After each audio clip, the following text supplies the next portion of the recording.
Hello dear students, welcome to in this 13th lecture of development of life skill. Hope you will enjoy the lecture. Uh, so I am hereby presenting my slide for your convenience. Okay, so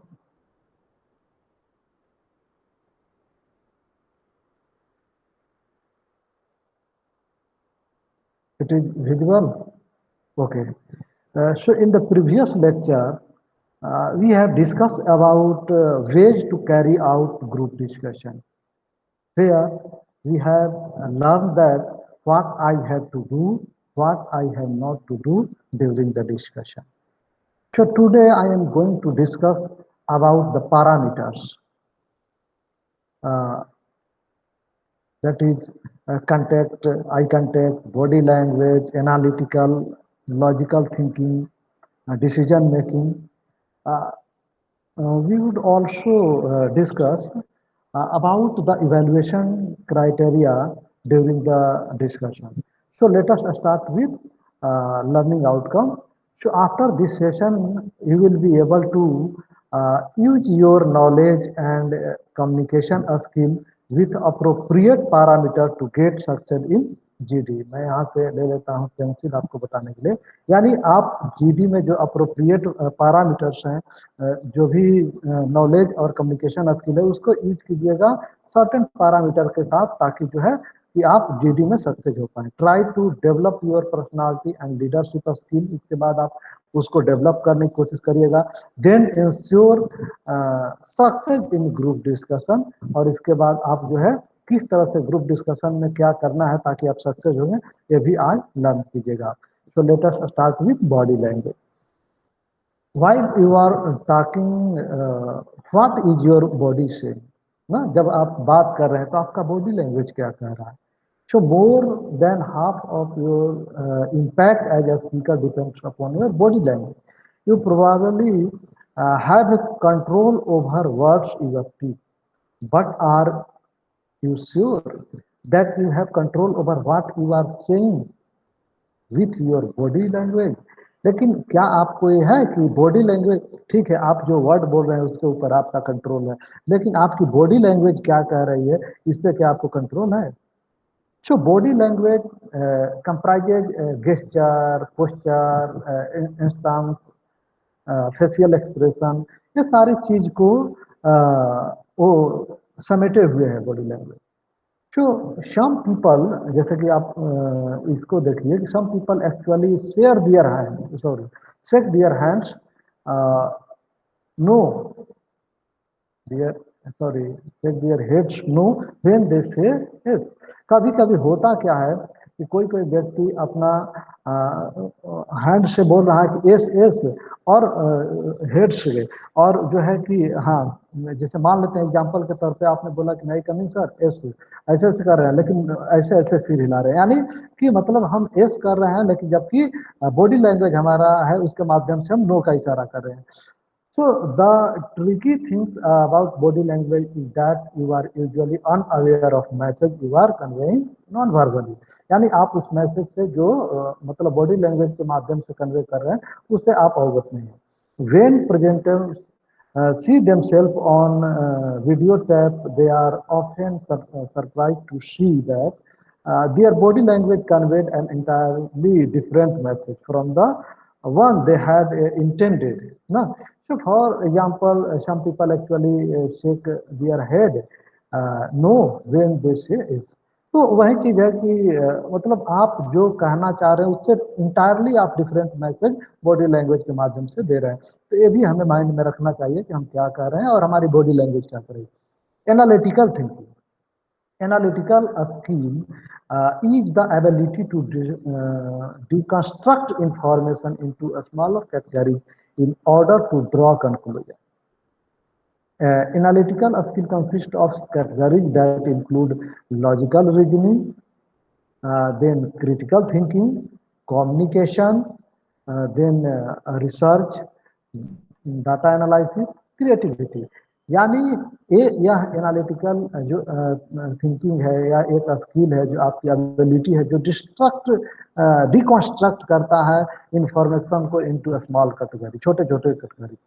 उसके बाद consist of category, जो सारे चीज़ों को मिलाकर include करके फिर उस पर लॉजिकली क्रिटिकली कम्युनिकेशन जो भी उसकी थिंकिंग है उसके माध्यम से उसका एनालिसिस करता है।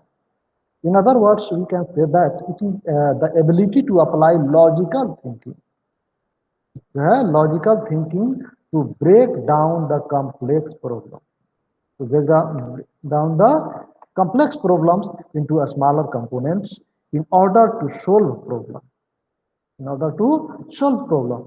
So analytical skill allows children to solve complex problems by filtering through the relevant information, identifying patterns or trends.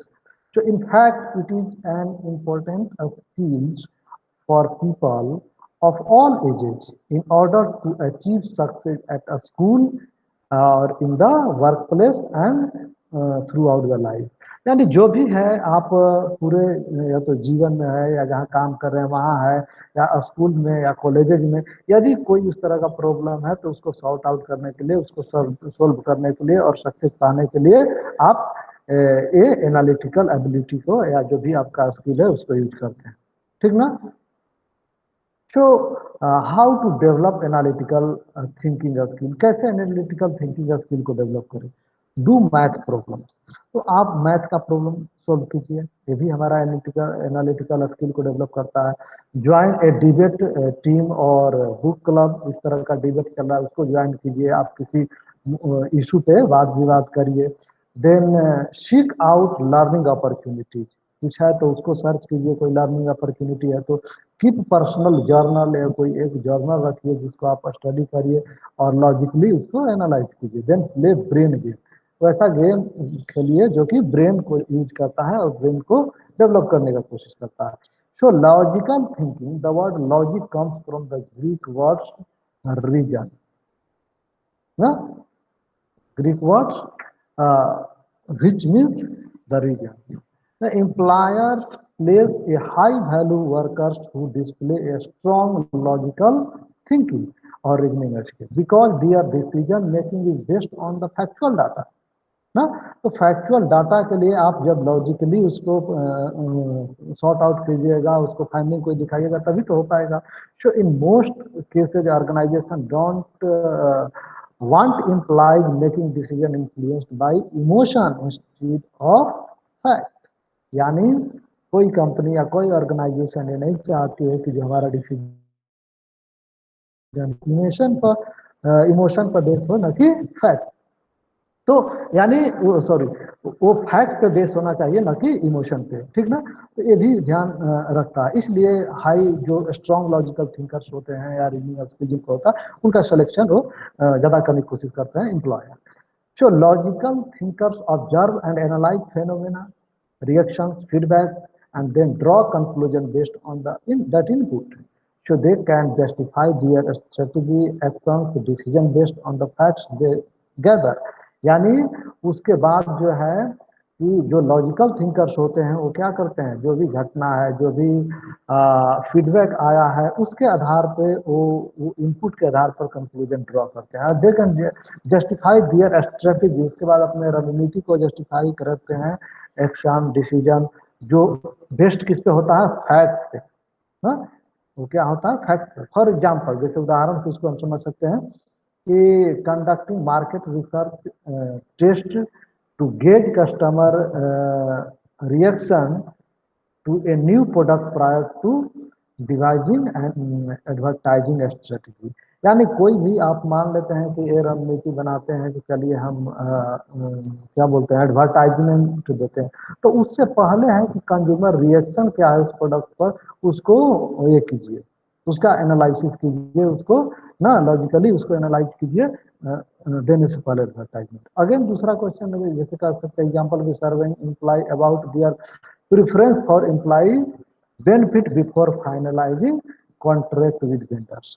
तो वेंडर से यदि आप कॉन्ट्रैक्ट साइन करने चाहते हैं तो उससे पहले आप ये जो है their preferences for the benefit before ना, उसका प्रेफरेंस बेनिफिट को लेकर आप फाइनलाइज कर लीजिए कोई यदि साइन करने से पहले। तो यानी ये सब चीज किसका है, तो क्रिटिकल जो है लॉजिकल थिंकिंग पर। अगेन हम आते हैं critical thinking. Critical thinking is ability to think creatively and rationally to understand the logical connection. ये जो है लॉजिकल कनेक्शन बिटवीन आइडियाज, यानी आइडियाज के बीच में जो लॉजिकल कनेक्शन है, कनेक्शन, उसको समझने में एक क्रिटिकल थिंकिंग हेल्प करता है। Critical thinking is a way of thinking about particular things at a particular time. It is not accumulation of facts, knowledge, or something that you can learn once, then use in that form forever. यानी critical thinking ये नहीं है कि आपने एक बार इसको सीख लिया, इसको संचय करके रख लिया, सीख कर अपने बार बार उसको यूज कर रहे हैं, ऐसा संभव नहीं है ना। Something that you can learn once and then use in that forms forever, और हमेशा यूज करते हैं। तो इस तरह का नहीं है, वो आपकी थिंकिंग एबिलिटी है ना। Then a skill we need to need for critical thinking. क्या स्किल की जरूरत होगी क्रिटिकल थिंकिंग के लिए? So a skill that we need in order to be able to think critically are varied and include observation, analysis, interpretation, reflection, evaluation, inference, explanation, problem solving, decision making. ये सारा skill जो है कि ये सब चीज वैरी करता है, और इन सब को इंक्लूड करके तब जाकर हम क्रिटिकली थिंक करते हैं। Okay, so what are you aiming to achieve, यानी ये भी होता है कि आप क्या उद्देश्य, क्या आप अचीव करने का लक्ष्य रखते हैं। So one of the most important aspect of critical thinking is to decide what you are aiming to achieve and then make a decision based on a range of possibility. यानी first आपको critical thinking का सबसे बड़ी चीज है कि आप पहले चीज ये डिसाइड कीजिए कि आपका लक्ष्य क्या है, आपका क्या उद्देश्य है, आप क्या अचीव करना चाहते हैं। उसके बाद हमारा डिसीजन होगा, जो भी हमारे संभावनाएं होंगी, जो भी पॉसिबिलिटीज होगी। अब हम सबसे महत्वपूर्ण चीज जो डिस्कस करने जा रहे हैं वो इवेल्युएशन क्राइटेरिया ड्यूरिंग डिस्कशन। क्या चीज इवेल्युएट किया जाता है ना, किन चीजों को हमें ध्यान में रखना होगा। तो देखिए, जैसा कि नॉलेज है 825 मार्क्स है, फिर इसको क्या बोलते हैं, personality 25 marks, knowledge 25 marks, communication 25 marks, leadership 25 marks, इस तरीके से हम डिवाइड कर दिए।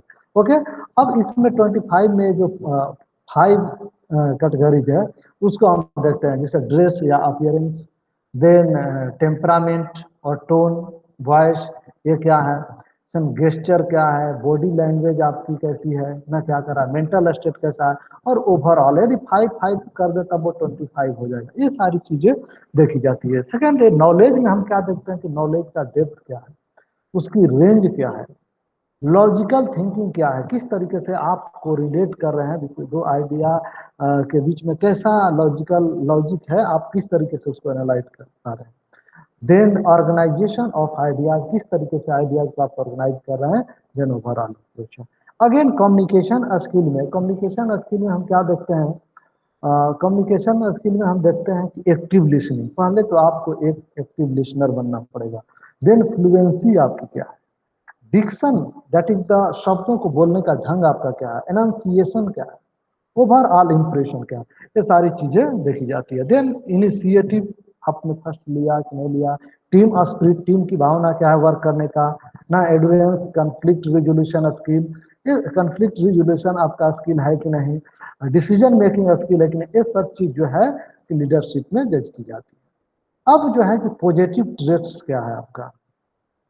फिर आते हैं पर्सनालिटी में, एंथुसियाज्म, कितनी आपका अंदर से जोश जुनून है कोई काम करने के लिए। अगेन जो है कीननेस और क्यूरियसिटी, इच्छा या उत्सुकता क्या है, जिज्ञासा क्या है, ठीक ना। देन पार्टिसिपेशन, किस तरह से आप पार्टिसिपेट करते हैं, चेयरफुलनेस, प्रसन्नता, स्मार्टनेस, ये सारी चीजें देखी जाती है ये पर्सनालिटी में। अगेन नॉलेज में आते हैं तो नॉलेज में हमें डेप्थ कितनी है, रेंज क्या है, एनालिटिकल एबिलिटी क्या है, ना, ऑर्गेनाइजेशन ऑफ आइडियाज क्या है, कोऑर्डिनेट कैसे कर रहे हैं, ये सारा चीज हमारा किसमें आ गया, ये आ गया नॉलेज में।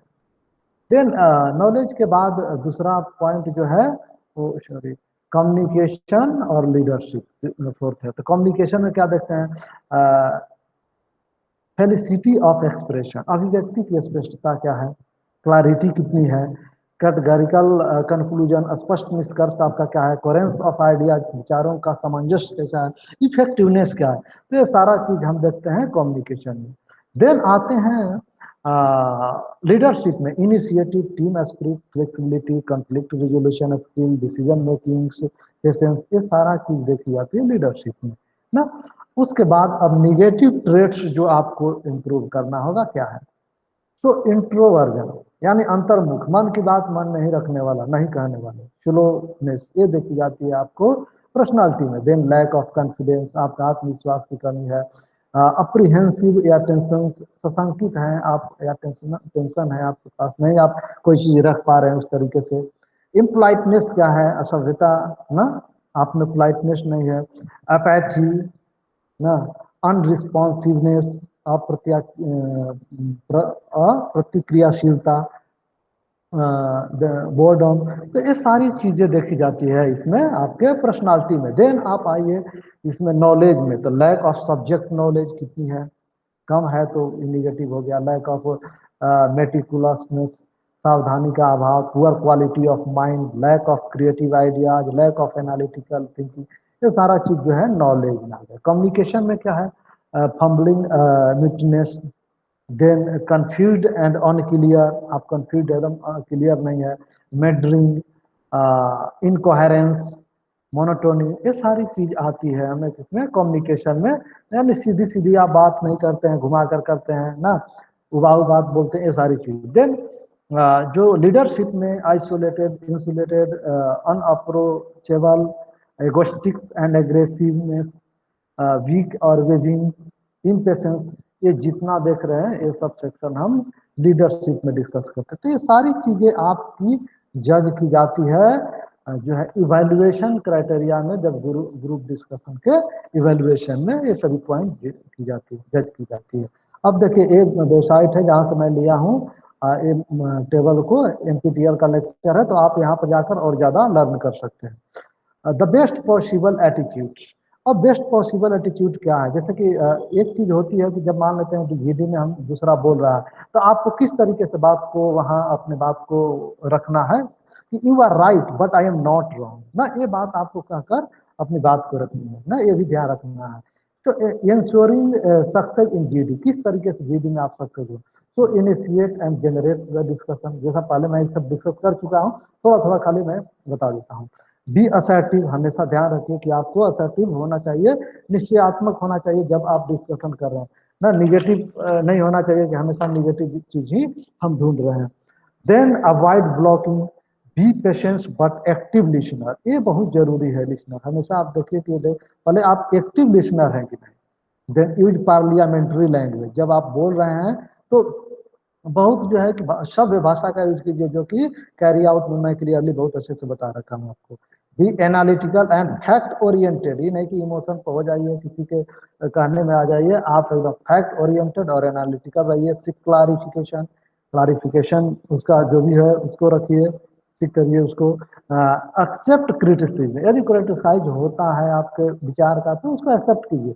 Interfere forcefully but potential, politely sorry politely when the situation demand, जब परिस्थिति मांग करती है तो आप इंटरफेयर कीजिए, लेकिन ध्यान रहे कि पोलाइटनेस होनी चाहिए, पहले भी बता चुका हूं मैं।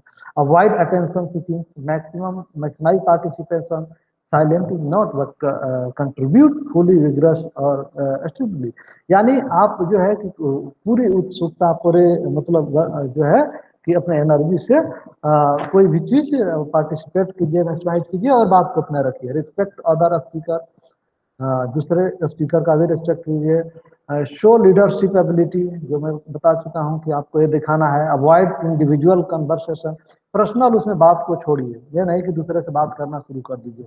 अवॉइड इंडिविजुअल कन्वर्सेशन हो गया। बी प्रिसाइज, जब भी आप बात रखिए तो एकदम प्रिसाइज करके रखिए, एकदम शॉर्ट में रखिए। Maintain eye contact control destructive negative और निगेटिव बॉडी लैंग्वेज ना। जब भी आप कुछ बोलिए तो आप ये ध्यान रखिए, आंखों में होगा मेंटेन आई कांटेक्ट जो है, आप आई कांटेक्ट मेंटेन रखिए ना। कभी कभी ऐसा होता है कि आई कांटेक्ट नहीं बना पाते, तो ये अच्छी बात नहीं है। Then smile exhibit a light hearted frame of mind ना। जब भी आप कुछ रखिए तो हल्की सी आपके चेहरा पर मुस्कान होनी चाहिए ना। दैट इज मन के हल्के फुल्के जो है कि मुस्कान के साथ अपनी बात को रखिए।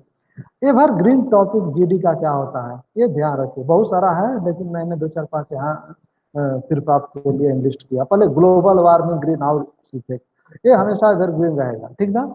ब्रेन ड्रेन, ब्रेन ड्रेन मतलब वैसे हाईली इंटेलेक्चुअल जो doctor, engineer, scientist, professor, lecturer, ऐसे लोग जब माइग्रेट कर जाते हैं अपने कंट्री से दूसरे कंट्री, तो उसे ब्रेन ड्रेन कहते हैं।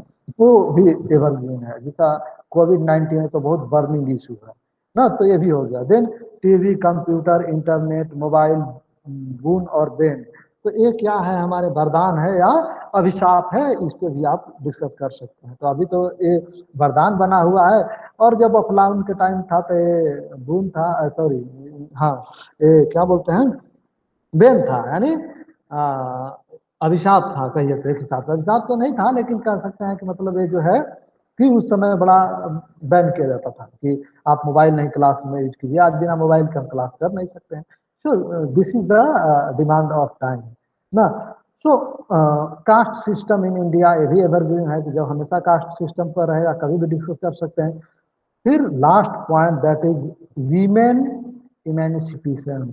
इमेंसिपेशन मीन्स बंधन मुक्त उद्धार, नारी उत्थान के लिए या उनके उद्धार, उनके बंधन को मुक्त करने के लिए ये भी टॉपिक है। ये सारे टॉपिक एवरग्रीन है जिसपे आप कभी भी डिस्कस कर सकते हैं।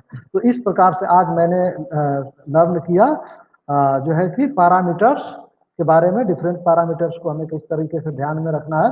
नेक्स्ट लेक्चर, लेक्चर नंबर 14 में मैं डिस्कस करूंगा इंटरव्यू टेक्निक्स और जो है कि tips for handling the common question. तो आप ये ध्यान रखिएगा कि नेक्स्ट लेक्चर आपसे मिस ना हो।